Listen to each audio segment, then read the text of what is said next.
Story 1. My ex, and I have a young teen daughter, Nicole. Nicole has several medical conditions that require a lot of attention. She will need some in-home assistance for the rest of her life. While we have an aide to help a couple of days a week, it is still challenging.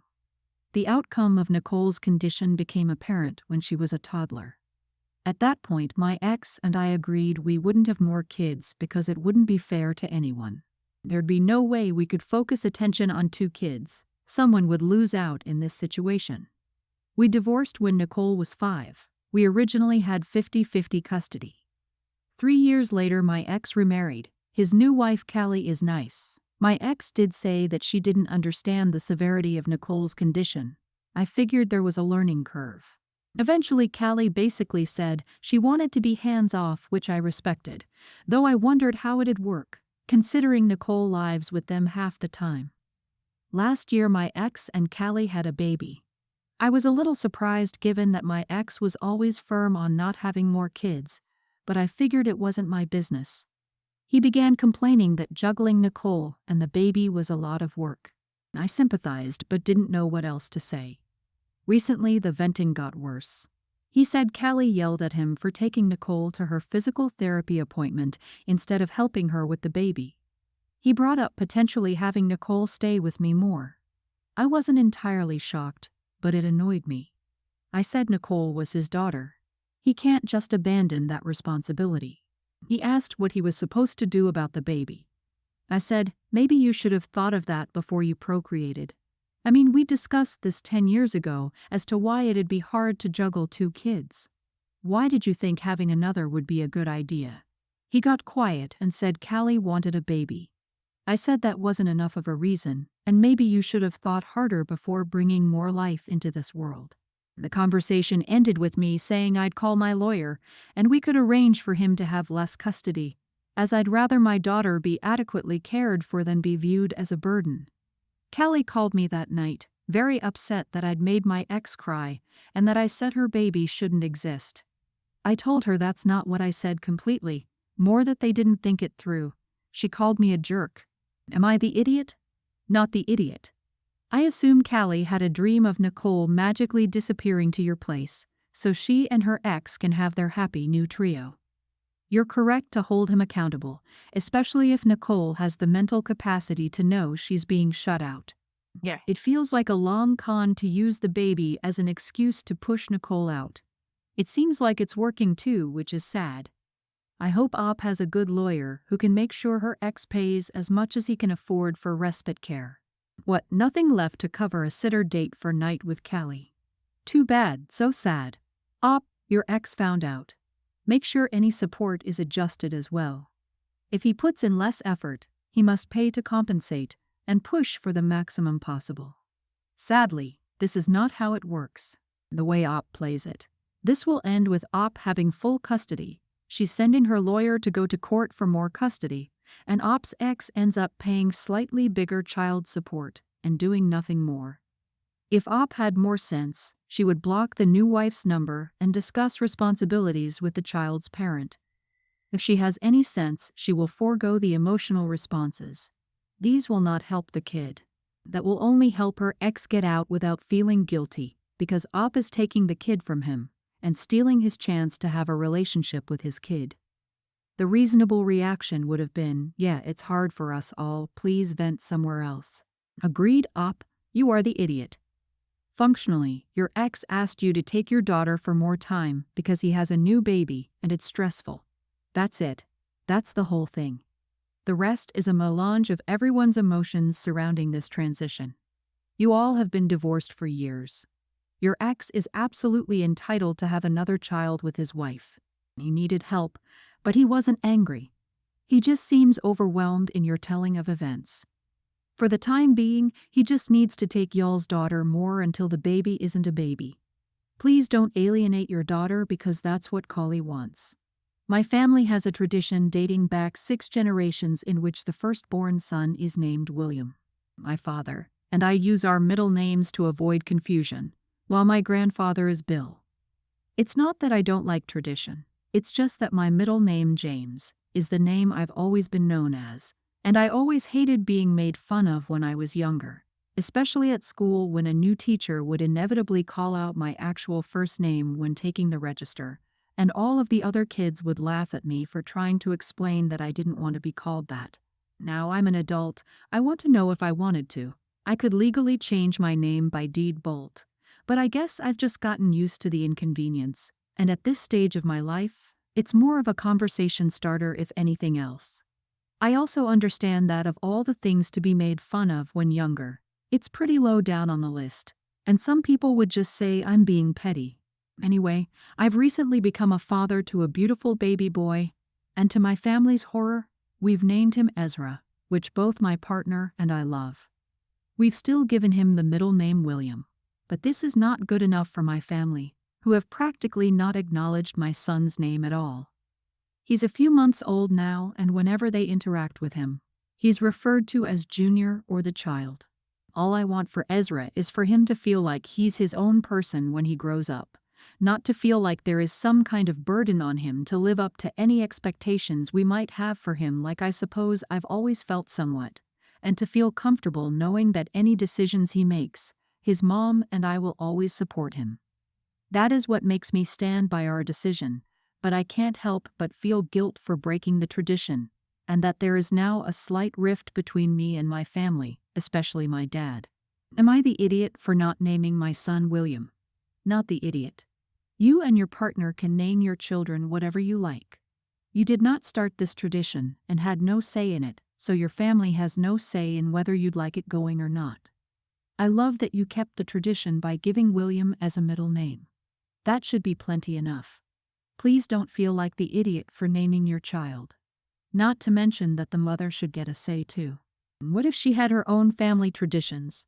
Why is it Op's family that supposedly gets a say? I'm not a fan of naming kids after other people in general, but seriously, one in every generation. Does it include cousins too? How confusing it must be to have so many Williams. He's referred to as Junior or the child.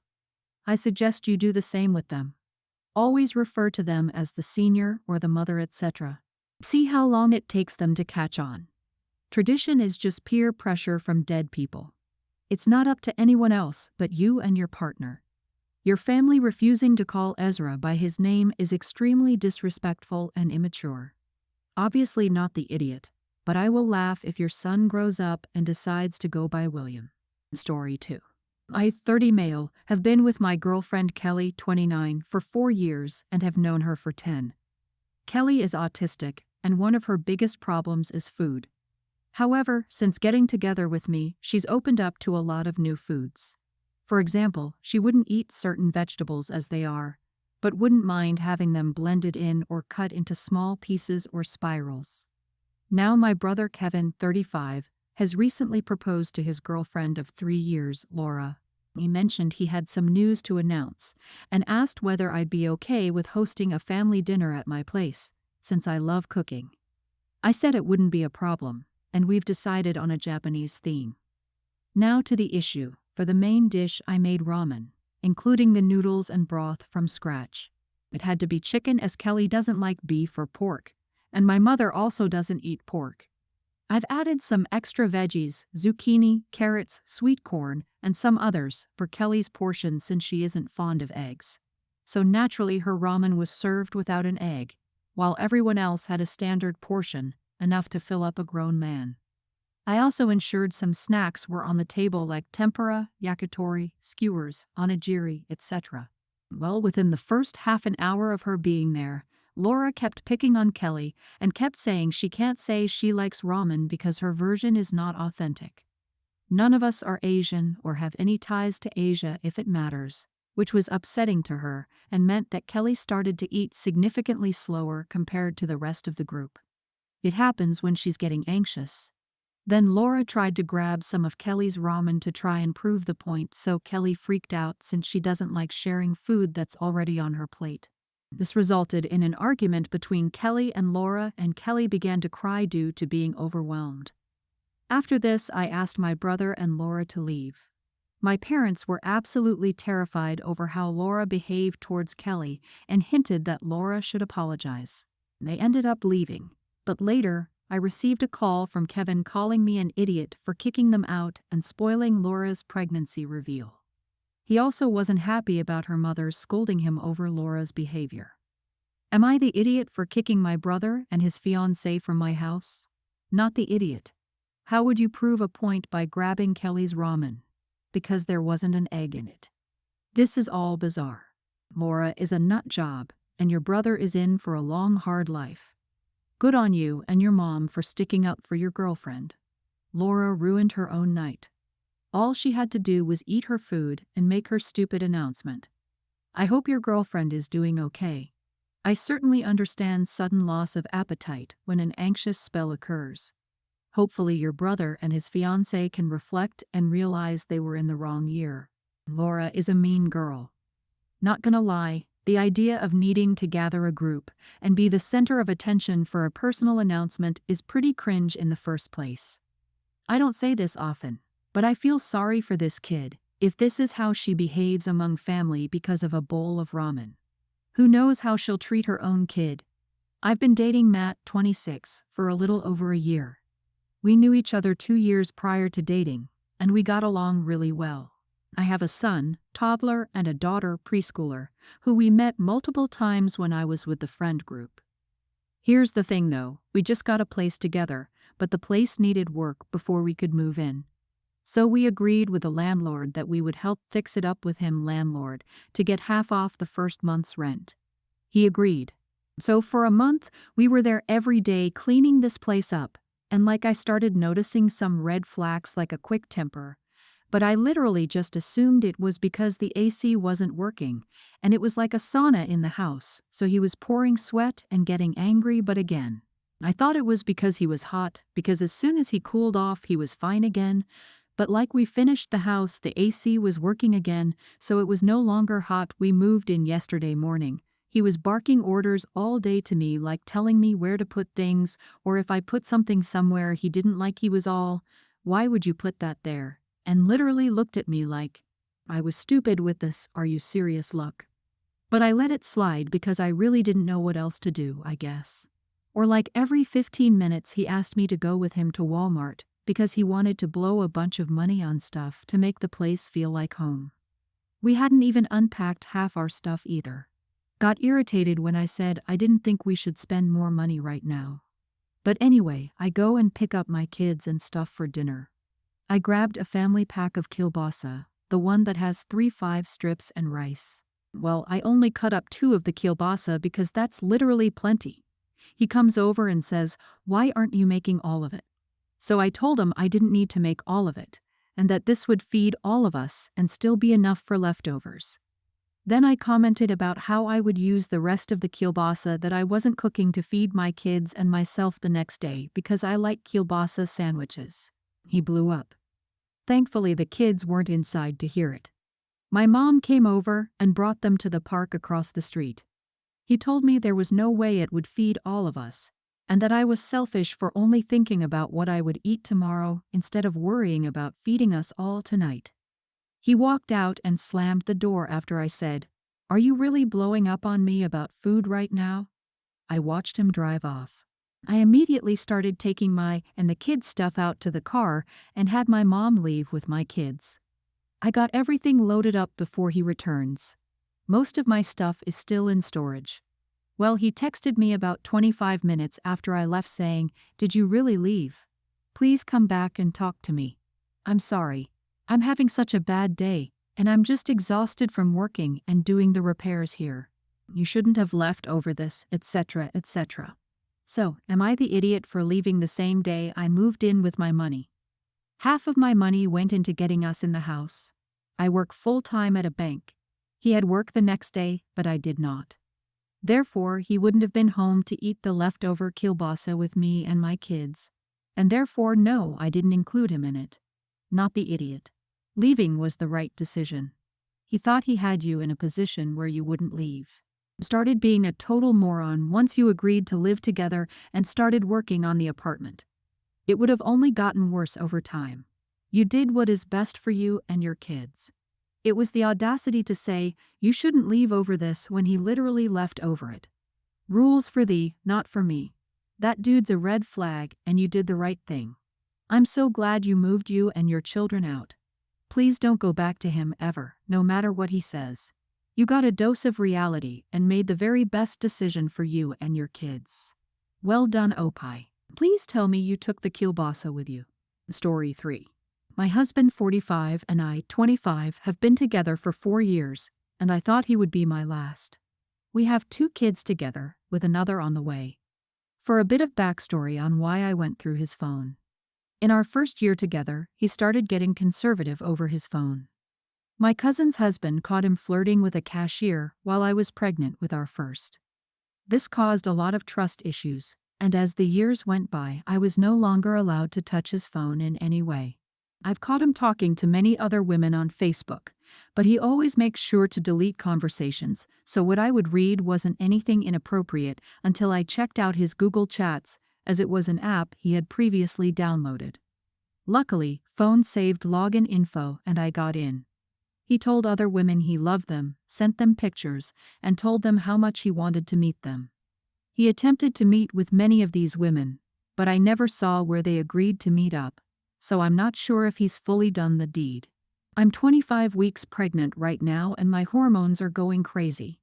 It's hard to keep from fighting, but I feel as if I've been crushed. He's upset that I keep bringing these issues up. But how do you just get over it when it's only been 3 days since I found everything, and I'm still finding more? It's all in the uninstalled apps. I want to leave him, but my oldest kid from a previous relationship, who's a young grammar schooler, calls him dad, and the kids would have a hard time adjusting. I feel like our family has been destroyed, and I really don't know what to do. He keeps telling me he didn't cheat because he never met any of them. But I still feel like what he was doing was cheating. Not the idiot. Are you serious, girl? He's emotionally cheating, sending pics and making plans to meet up with other women while you're pregnant with his child. And he has the nerve to say he didn't cheat because he didn't meet them. That's a load of crap. He's betraying your trust and disrespecting your relationship. Don't let him gaslight you into thinking it's not a big deal. Your well-being and the well-being of your kids should come first. Get out of there and find someone who deserves you. I stopped reading at I'm 25 and have our 3rd kid on the way with a 45-year-old. Lady, what on God's green earth are you doing with this man? You were 21 when you started dating a 41-year-old. 3 kids in 4 years, and you already have a young grammar schooler. This dude has been treating you like crap pretty much your entire relationship. He's keeping you knocked up and dependent so he can have his cake and eat it too. You've pretty much been pregnant or postpartum your entire relationship. I cut us some slack as he most likely used his wealth, knowledge, and power to manipulate her. But still, darling, take a deep breath and read this story to yourself as if reading it for the first time. This is insane. Yes, he is cheating. What are you doing with him? No matter what you do, his behavior will not change. Ultimately, the kids will be fine. Make some sensible plans and get rid of him. Yes, the kids will have difficulty adjusting, but do you want to raise them with him as their role model and you as their model of accepting it? I know it's hard, but please leave him. Thanks for listening.